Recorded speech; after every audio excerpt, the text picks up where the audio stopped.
नमस्कार, झारखंड समाचार में आप सबका स्वागत है। आइए जानते हैं झारखंड की तमाम छोटी बड़ी खबरों को। इससे पहले चैनल को सब्सक्राइब नहीं किया है तो प्लीज चैनल को सब्सक्राइब कर बेल आइकन को प्रेस कर दीजिए ताकि खबरों का अपडेट आपको मिलता रहे।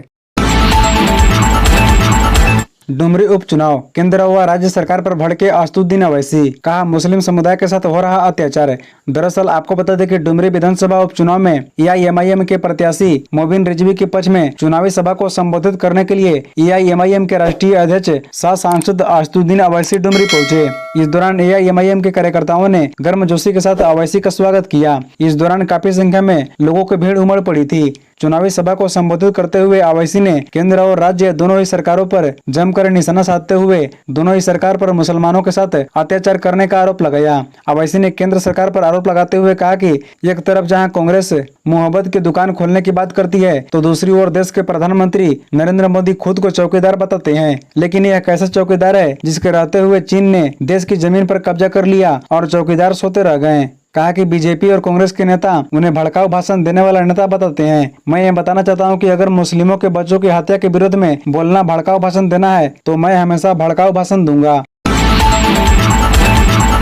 रांची में 1,33,000 वोल्ट की सप्लाई वाले बिजली के टावर पर चढ़ा ईटा भट्टा मजदूर, पुलिस ने ऐसे उतारा। झारखंड की राजधानी रांची के बुढ़मू में एक शख्स बिजली के पोल पर चढ़ गया। इस पोल से 1,33,000 वोल्ट का तार गुजरता है। जैसे ही इस पोल पर शख्स के चढ़ने की सूचना मिली, पुलिस और प्रशासन के हाथ पांव फूल गए।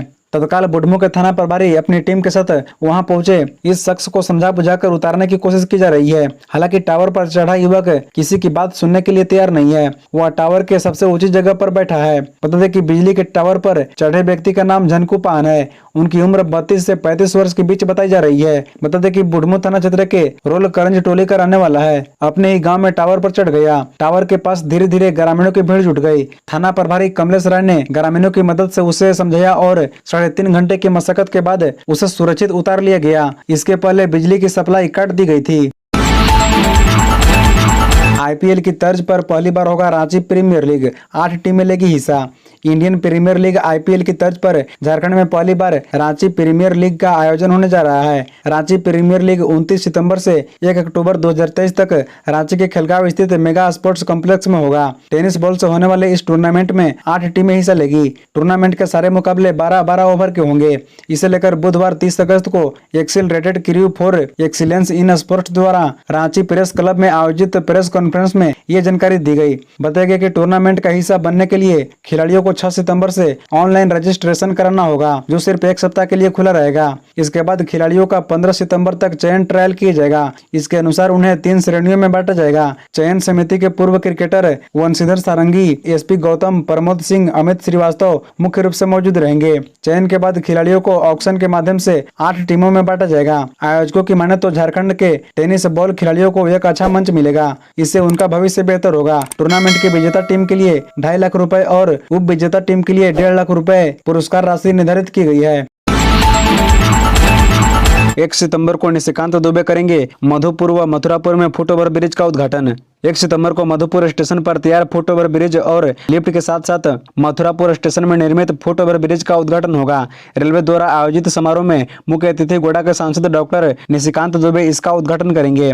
विशिष्ट अतिथि के रूप में पर्यटन मंत्री हफीजुल हसन उपस्थित रहेंगे। इधर देवघर दुमका रेल लाइन स्थित बासुकीनाथ स्टेशन पर तैयार पहला रिजर्वेशन काउंटर का भी उद्घाटन सांसद डॉक्टर निशिकांत दुबे द्वारा किया जाएगा। रेलवे द्वारा जारी कार्यक्रम के अनुसार सुबह 11 बजे बासुकीनाथ स्टेशन में उद्घाटन समारोह होगा, जबकि मधुपुर व मथुरापुर स्टेशन पर शाम 5 बजे से उद्घाटन समारोह होगा। आसनसोल के सीनियर डीई अजय कुमार द्वारा उद्घाटन समारोह की तैयारी की जा रही है। मधुपुर व मथुरापुर स्टेशन में फुटओवर ब्रिज के साथ साथ लिफ्ट की सुविधा हो जाने से यात्रियों को काफी सहूलियत होगी। डुमरी उपचुनाव, मंत्री बन्ना गुप्ता व सत्यानंद भोक्ता ने बेबी देवी के पक्ष में मांगे वोट, विपक्ष पर साधा निशाना। डुमरी उपचुनाव को लेकर बुधवार को सत्ता पक्ष के श्रम मंत्री सत्यानंद भोक्ता ने डुमरी विधानसभा क्षेत्र के नवाडी, मंगलो आहार आदि जगहों में चुनावी नुक्कड़ सभा किया। मंत्री श्री भोक्ता ने कहा कि राज्य के अलग होने के बाद सबसे अधिक सत्ता की चाबी बीजेपी और आजसू के पास रही है। आजसू पार्टी सिर्फ चूल्हों प्रमुख बनाकर महिलाओं को बरगलाने का काम करती है। आजसू में पति सांसद तो पत्नी विधायक और भतीजा केंद्रीय अध्यक्ष है। इसके अलावा किसी की जगह आजसू पार्टी में नहीं है। लोग सिर्फ चुनाव में नजर आएंगे, इसके बाद एक सिली तो दूसरा दिल्ली भाग जाएंगे। वहीं सूबे के स्वास्थ्य मंत्री बन्ना गुप्ता बुधवार को नवाडीह प्रखंड के सुरही, आहरडीह व भेंडरा में चुनावी नुक्कड़ सभा कर प्रत्याशी बेबी देवी के पक्ष में वोट मांगा। कहा कि दिवंगत जगन्नाथ महतो को यहाँ की जनता अपना वोट देकर 5 वर्षों के लिए विधायक बनाया, जिसे हेमंत सोरेन की सरकार ने कैबिनेट में मंत्री दिया और 3.5 साल तक अपनी जान की परवाह किए बिना डुमरी की जनता के लिए अपना शहादत दे दिया। अब यहाँ की जनता शहादत के बदले उन्हें इबादत देकर बेबी देवी को इतिहास जीत देगी।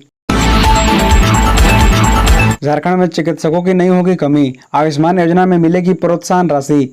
झारखंड में चिकित्सकों की संख्या कम है, कमी को मिटाने के लिए सरकारी स्तर पर लगातार अभियान चलाया जा रहा है।